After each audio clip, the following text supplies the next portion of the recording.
Selamat datang di Katolikast, tempat kita belajar untuk menjadi murid Kristus yang lebih baik. Katolikast bertujuan membantu kita semua untuk semakin berakar dalam iman pada Yesus, bertumbuh dalam persaudaraan dengan semua orang, serta berbuah dalam berbagai karya kasih demi gereja, bangsa, dan sesama. Katolikast berisi cerita kesaksian dan refleksi hidup sebagai pengikut Kristus, katekese iman yang relevan dan praktis untuk hidup sehari-hari, serta dialog topik-topik kekinian dengan berbagai narasumber untuk memperkaya hidup iman kita semuanya. Selamat mendengarkan, Tuhan memberkati.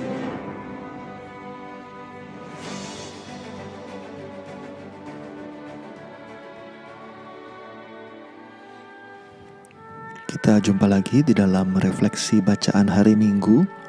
Kali ini kita akan sama-sama membaca dari bacaan liturgi Minggu 14 Maret 2021. Bacaan pertama diambil dari 2 Tawarikh 36 ayat 14 sampai 16, lalu ayat 19 sampai 23. Ketika Israel diperintah oleh Raja Zedekia, semua pemimpin di antara para imam dan rakyat berkali-kali berubah setia dengan mengikuti segala kekejian bangsa-bangsa lain. Rumah yang dikuduskan Tuhan di Yerusalem itu mereka najiskan. Namun Tuhan, Allah nenek moyang mereka, berulang-ulang mengirim pesan melalui utusan-utusannya, karena Tuhan sayang kepada umatnya dan kepada tempat kediamannya. Tetapi mereka mengolok-olok para utusan Allah itu, menghina segala firman Allah dan mengejek nabi-nabinya. Oleh sebab itu murka Tuhan bangkit terhadap umatnya, sehingga tidak mungkin lagi pemulihan. Maka Tuhan menggerakkan raja orang-orang Kasmin. Mereka membakar rumah Allah, merobohkan tembok Yerusalem, dan membakar segala puri dalam kota itu, sehingga musnahlah segala perabotannya yang indah-indah. Mereka yang masih tinggal dan terluput dari pedang diangkutnya ke Babel. Mereka dijadikan budak raja dan budak anak-anaknya sampai kerajaan Persia berkuasa. Dengan demikian genaplah firman Tuhan yang diucapkan Yeremia, sampai tanah ini pulih dari akibat dilalaikannya tahun-tahun Sabat. Karena tanah itu menjadi tandus selama tahun Sabat hingga genaplah 70 tahun. Pada tahun pertama pemerintahan Koresh Raja Negeri Persia, Tuhan menggerakkan hati Koresh Raja Persia itu untuk menggenapkan firman yang diucapkan oleh Yeremia. Maka dimaklumkanlah di seluruh kerajaan Koresh secara lisan dan tulisan pengumuman ini. Beginilah perintah Koresh Raja Persia.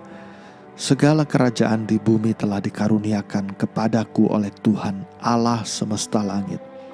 Ia menugaskan aku untuk mendirikan rumah baginya di Yerusalem yang terletak di Yehuda. Siapa di antara kamu termasuk umatnya, kiranya Tuhan Allah menyertainya, dan biarlah ia berangkat pulang. Bacaan kedua diambil dari Surat Paulus kepada jemaat di Efesus bab 2 ayat 4 sampai 10. Saudara-saudara, terdorong oleh kasih karunia-Nya yang besar yang dilimpahkannya kepada kita, Allah yang kaya dengan rahmat telah menghidupkan kita bersama dengan Kristus. Sekalipun kita telah mati karena kesalahan kita, jadi kamu diselamatkan berkat kasih karunia. Di dalam Kristus Yesus itu Allah telah membangkitkan kita juga dan memberikan tempat di surga bersama dengan Dia. Dengan itu Allah bermaksud di masa yang akan datang menyatakan kepada kita kasih karunia-Nya yang berlimpah sesuai dengan kebaikan-Nya terhadap kita dalam Kristus Yesus. Sebab berkat kasih karunia kamu diselamatkan oleh iman. Keselamatan itu bukanlah hasil usahamu, melainkan pemberian Allah. Jadi, keselamatan itu bukan hasil pekerjaanmu, maka jangan sampai ada orang yang memegahkan diri. Sebab sesungguhnya kita ini buatan Allah, diciptakan dalam Kristus Yesus untuk melakukan perbuatan-perbuatan baik yang sudah dipersiapkan Allah sebelumnya. Ia mau supaya kita hidup di dalamnya. Bacaan Injil diambil dari Injil Yohanes bab 3 ayat 14 sampai 21.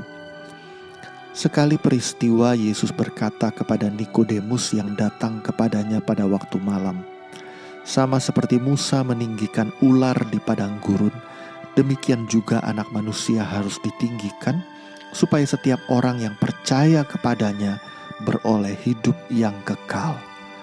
Karena begitu besar kasih Allah akan dunia ini, sehingga Ia telah mengaruniakan Anaknya yang tunggal, supaya setiap orang yang percaya kepadanya tidak binasa, melainkan beroleh hidup yang kekal.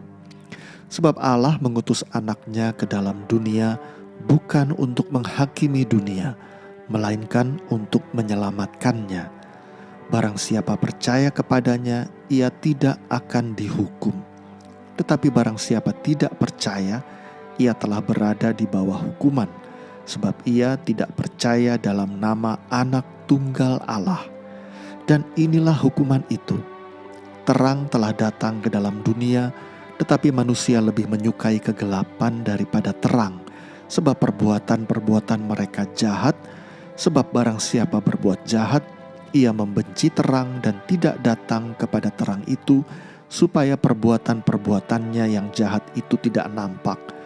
Tetapi barang siapa melakukan yang benar, ia datang kepada terang supaya menjadi nyata bahwa perbuatan-perbuatannya dilakukan dalam Allah." Bacaan hari ini adalah pesan yang sangat penting karena menyangkut masa kekekalan kita. Bayangkan, kita semua ini diciptakan Tuhan sebagai makhluk yang kekal.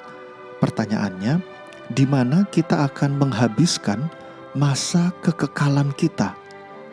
Di surga karena diselamatkan, atau di neraka karena tidak mendapatkan keselamatan itu? Hari ini bacaan-bacaannya mengajak kita untuk memilih hidup yang diselamatkan. Nah, hidup yang diselamatkan itu seperti apa? Allah itu pada dasarnya mengasihi kita. Orang seringkali mengatakan bahwa di perjanjian lama itu Allahnya itu nggak menunjukkan kasih. Padahal kalau kita lihat di bacaan pertama hari ini, Allah kita itu Allah yang penuh kasih.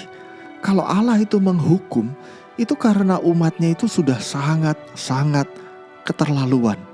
Bacaan hari ini dibuka dengan kalimat, ketika Israel diperintah oleh Raja Zedekia, semua pemimpin di antara para imam dan rakyat berkali-kali berubah setia dengan mengikuti segala kekejian bangsa-bangsa lain. Rumah yang dikuduskan Tuhan di Yerusalem itu mereka najiskan. Namun Tuhan berulang-ulang mengirim pesan melalui utusannya karena Tuhan sayang pada umatnya. Lalu ayat berikutnya bilang, tetapi mereka mengolok-olok utusan Allah, menghina firman Allah dan mengejek nabi-nabinya. Maka kita lihat bahwa Allah itu sebetulnya mau mengasihi. Bahwa kemudian karena umatnya berontak terus, maka diganjar sama Tuhan supaya bertobat tujuannya. Tapi kita lihat bahwa umat Allah terus-menerus gak mau bertobat. Maka Allah yang begitu penuh dengan kasih, kita lihat pada bacaan Injil, mau menyelamatkan kita. Dengan cara apa? Dengan cara mengutus putranya sendiri. Yesus bilang seperti Musa meninggikan ular di padang gurun, demikian juga Anak Manusia ditinggikan, supaya setiap orang yang berbuat baik beroleh hidup yang kekal. Salah. Bukan orang yang berbuat baik yang beroleh hidup kekal, Yesus bilang. Tetapi supaya setiap orang yang percaya kepadanya. Yang percaya kepada siapa? Yang percaya kepada Anak Manusia. Siapa Anak Manusia itu? Yesus. Maka pertama-tama janji hidup yang kekal itu diberikan kepada orang yang percaya kepada Anak Manusia. Yang percaya bahwa Yesus itu adalah Anak Allah yang diutus menjadi manusia dan mati tergantung di kayu salib untuk menebus dosa-dosa kita. Maka seperti eh, orang bangsa Israel yang melihat ular di padang gurun lalu disembuhkan dari penyakitnya, begitu juga waktu kita melihat ular itu kan lambang dosa ya. Waktu Yesus tergantung di kayu salib itu, dia menanggung dosa-dosa seluruh umat manusia sampai wafat di kayu salib. Maka dengan memandang Yesus dan percaya kepadanya, kita beroleh hidup yang kekal. Maka pada bacaan kedua berkali-kali Paulus mengatakan kita diselamatkan oleh kasih karunia. Pertama-tama bukan karena perbuatan, karena kematian Yesus itu yang mengundang kita untuk berelasi dengan Yesus, dan di dalam relasi percaya itu kita diselamatkan. Nah, relasi percaya diwujudkan dengan perbuatan baik. Tetapi jangan salah ya, bukan hanya perbuatan baik. Perbuatan baik saja tidak menyelamatkan kita, tetapi relasi percaya pada Yesus yang diwujudkan lewat perbuatan baik. Kalau tidak, kita bisa binasa loh. Maka hati-hati, mungkin kita Katolik, tetapi belum tentu kita diselamatkan.